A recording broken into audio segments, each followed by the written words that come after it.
Wordsworth and Coleridge collaborated on the most important poetry collection in Romanticism, the Lyrical Ballads. Their relationship was a kind of creative symbiosis or a codependence in which they relied on each other, gave to each other. That said, their temperaments were very different. Wordsworth was a very sober figure, restrained and moral, this solemn high priest of nature we meet in Tintern Abbey. Coleridge, on the other hand, was haunted by a sense of his own sinfulness, and Coleridge's life would become a wreckage of opium addiction, unrequited love, and endless projects which he would start but never finish. That said, Coleridge was charismatic, he was extraordinarily well read, and people who spoke to him would report feeling a kind of enchantment on hearing him speak. On the other hand, Wordsworth often struck people as a cold fish. The first edition of Lyrical Ballads was published anonymously in 1798. Nowadays, critics are fond of making comparisons between the appearance of Lyrical Ballads and great rock albums, breakthrough albums of the 20th century, but really it wasn't like that. Not many people paid attention to Lyrical Ballads. It wasn't a success, it wasn't a complete failure either. Further editions appeared in 1800, 1802 and 1805. In 1807, Wordsworth published his own poetry collection, Poems in 2 volumes, and at that point the two would go it alone. He was publishing without Coleridge. Scholar Timothy Webb says we shouldn't look on Lyrical Ballads as a single publishing event. We should look at it as what he calls a continuum, a kind of prolonged period. For one thing, it was gradual in its effect on literary culture. And for another thing, there were important changes introduced as Lyrical Ballads went from one edition to the next. When a new edition of Lyrical Ballads came along, it wasn't a sequel of entirely new material. Most of it was the old poems with changes made and new poems introduced. The changes to Lyrical Ballads are significant ones. Among the most significant is the preface, which Wordsworth added in 1800, which expanded on ideas in what is called the advertisement of the 1798 edition. And this prose account is often taken by readers as a kind of manifesto of Wordsworth and Coleridge's poetics or theory of poetry. Other changes matter too. If you look at a modern reprint of the 1798 Lyrical Ballads, which identifies who wrote what poems, you'll notice a kind of imbalance. Of the 23 poems in the first edition of Lyrical Ballads, Coleridge contributed only 4, with the rest by Wordsworth.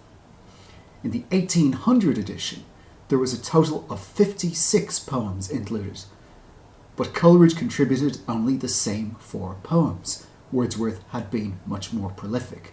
And furthermore, from 1800 the Lyrical Ballads was no longer anonymous, but it carried only one name, Wordsworth's.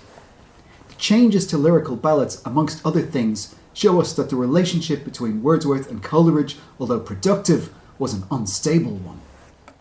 The first volume appeared anonymously in 1798, and Coleridge explained that this was because of his political activism as a younger man.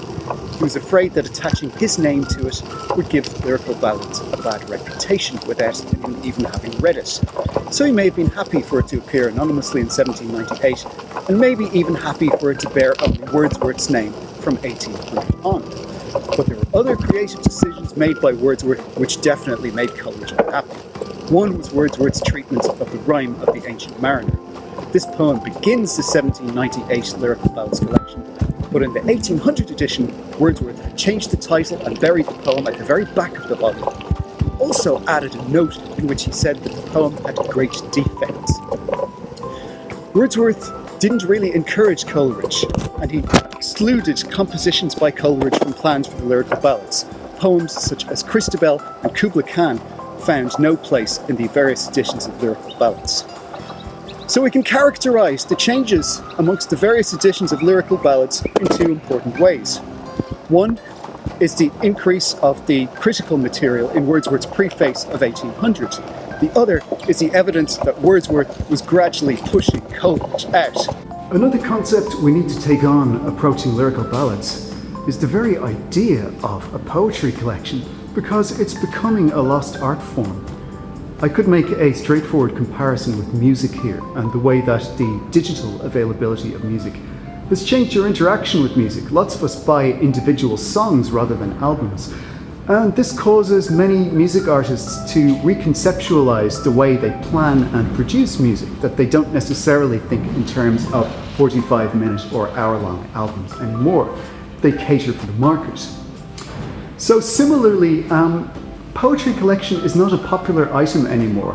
And when we turn to the pages of the Norton Anthology, we find that Lyrical Ballads has been split up under separate lists of poems by Wordsworth and Coleridge, included with a variety of other authors. So it's no longer individual, it's no longer special. We're not getting a sense of what that item was, the book of Lyrical Ballads that was published in 1798. Because I don't have $10,000 burning a hole in my pocket, I don't own a first edition of Lyrical Ballads from 1798. But this facsimile reprint gives a fair idea of what the original would have looked like.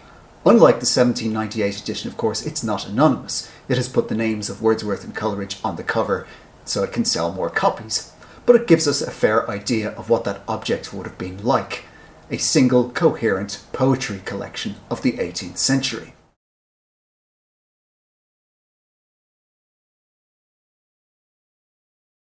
Although we'll be paying attention to the preface of 1800, we're going to focus on the 1798 edition and the golden productive period from 1797 to 98 in the southwest of England.